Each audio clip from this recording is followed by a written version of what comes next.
Stop the insanity. Get your focus back onto what really matters in life.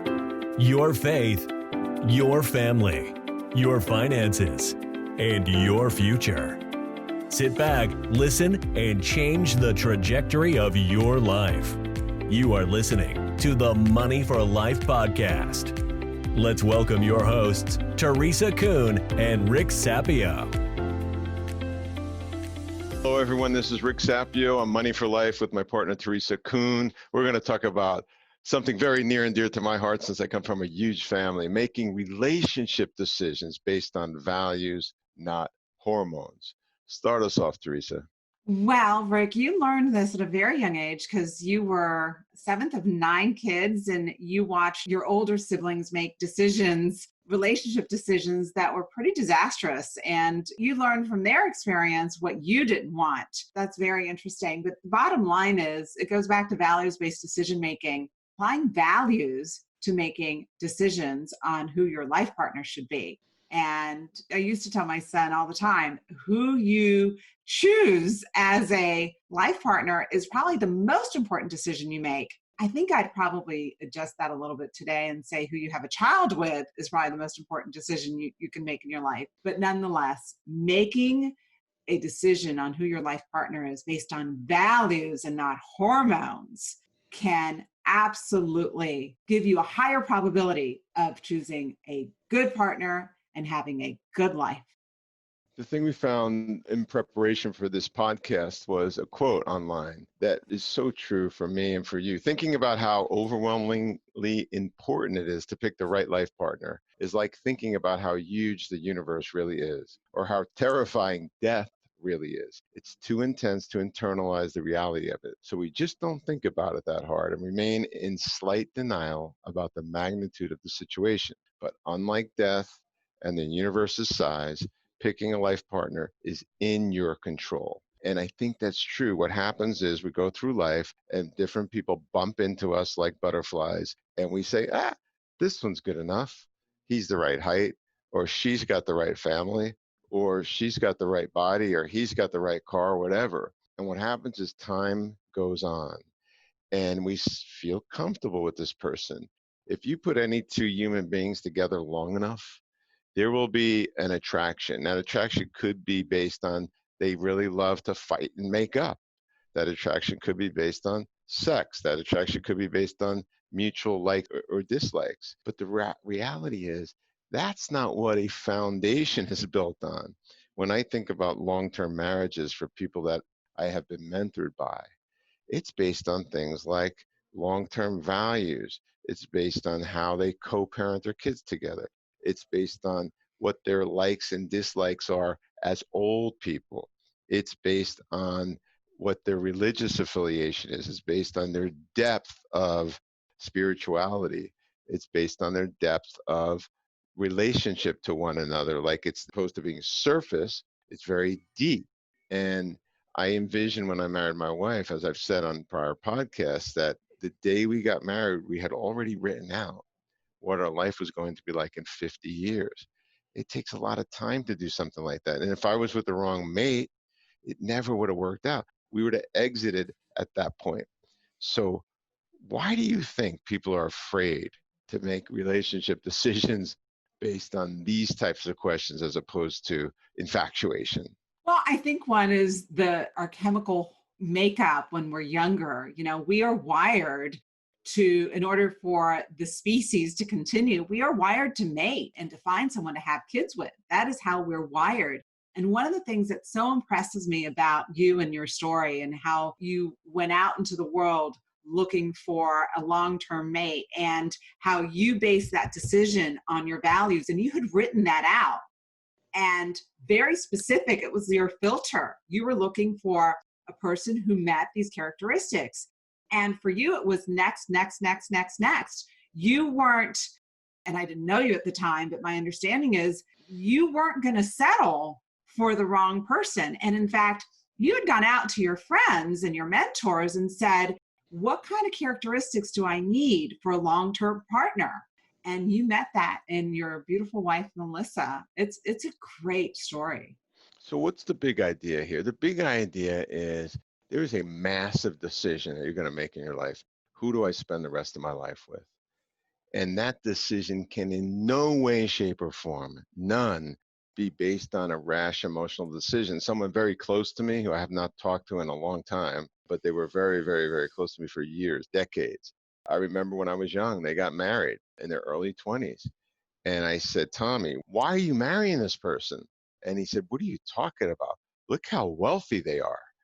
And so I said, so what does that matter? He goes, well, eventually I'm going to inherit it. And he did inherit it. It was like 37 years later. And the crazy thing is, he waited 37 years in this insane marriage of ups and downs and not on the same page ever, not for a minute, and destroyed relationships with her family and his family, all this crap, only to find out that the inheritance had already been completely Mm. decimated. So making relationship decisions and marriage decisions, marriage is the most important decision you could possibly make, because if you find the right teammate, you could actually create an amazing life together, an amazing story. So the big idea here is to stop, ground, figure out what the values of your life with a partner are, describe that life as fully as possible, and make a list. And don't violate it, because the person who pays for the bad decision on who they marry is you.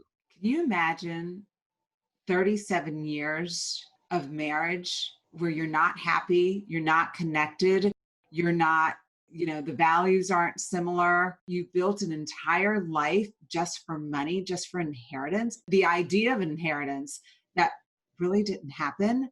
Oh, for me, that would be hell. That would be just awful. And you know what? You can marry based on values, and you can marry based on values based decision making matrix, so to speak. Life is going to give you ups and downs, right? It's about having at least a good, solid, grounding foundation from which to build a life with a partner. Doesn't mean your life is going to be easy. Rick, you did this more consciously than anybody I've ever met. And you and Melissa have no issues at all, right? You have no problems. Your life is easy sailing with 4 kids. That's the funniest thing about it. I always say marriage is hard when you have the perfect partner. Could you imagine how hard it must be when you have the wrong partner? I mean, it's absolutely insane. Marriage is a challenge for me and for my wife, but we love what we're building together. We are building our marriage despite the ups and downs. And it's so sad to me that people are like, well, if it doesn't work out, we'll get divorced. And I've seen so many people with young kids get divorced. You don't realize the destruction that is left behind when you make the wrong decision on who to marry. And then with that person who's the wrong decision, you have children and you have the families and all that. I, I went to this big wedding years and years ago, and everybody brought amazing gifts, cash and gifts and otherwise, other things. And 6 months later, they were divorced. And I thought, that was interesting. Did they ever return the $100,000 in gifts that they received? Probably not. But fortunately, in that case, there were no children. But I think if one thinks about the destruction that they leave in their path, both for themselves, for the children that they have, and for society in general, I think they probably will be way more careful with who they marry. And so if you're already married or if you're already divorced, I would think about, what values do I want in my future from this point forward?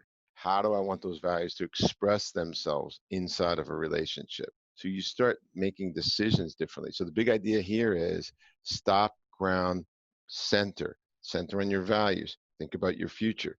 Write it down. What do I want my future to look like 50 years from now? Doesn't matter how old you are. I love the story about your dad when he got very conservative at the age of 60 because he was starting to pack it in. And now he's in his mid 80s, 25 years later. Why was he packing it in 25 years ago when he still had 25 years of life ahead of him? He could have been planning and creating values around the second half of his life, because he might live to be 120, who knows? So when we started this podcast, we wanted you to realize that most of us are making decisions around mates based on infatuation, based on hormones, based on programming as human beings. Because as you said, human beings are programmed to, find a mate and have kids.